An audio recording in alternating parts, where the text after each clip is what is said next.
আসসালামু আলাইকুম সুপ্রিয় প্রবাসী ভাইয়েরা, আজকে একটা ইম্পর্টেন্ট টপিক নিয়ে আসলাম। সেটা হচ্ছে অনেকেই প্রশ্ন করে হচ্ছে, ভাই সৌদি আরবের ভিসা কি বন্ধ নাকি?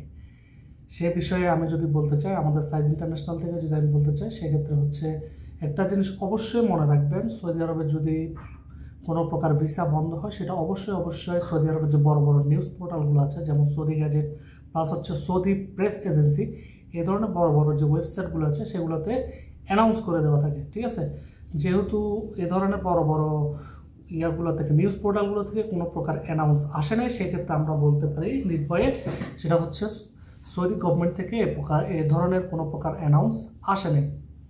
তবে সেক্ষেত্রে প্রশ্ন হতে পারে, তাহলে সৌদি আরবে তাহলে ভিসাগুলো ইস্যু হচ্ছে না কেন? যেমন অন্যান্য কান্ট্রিগুলো হচ্ছে, যেমন বাংলাদেশ, ইন্ডিয়া, এ ধরনের কান্ট্রিগুলোতে কেন ভিসা ইস্যু হচ্ছে না?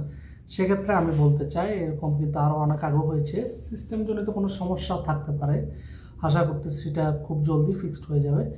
যেহেতু কোনো প্রকার অফিসিয়াল অ্যানাউন্স আসে না, সেক্ষেত্রে আপনারা ধরে নেন কোনো প্রকার ভিসা বন্ধ হয়নি বা এই ধরনের গুজবে কান দিবেন না।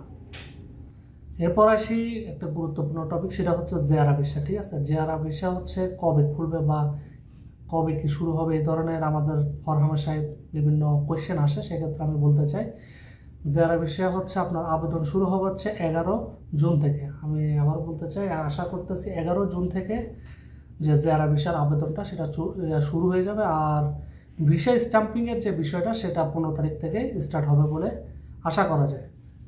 তো আজ এ পর্যন্ত, সবাই ভালো থাকবেন, সুস্থ থাকবেন, ধন্যবাদ।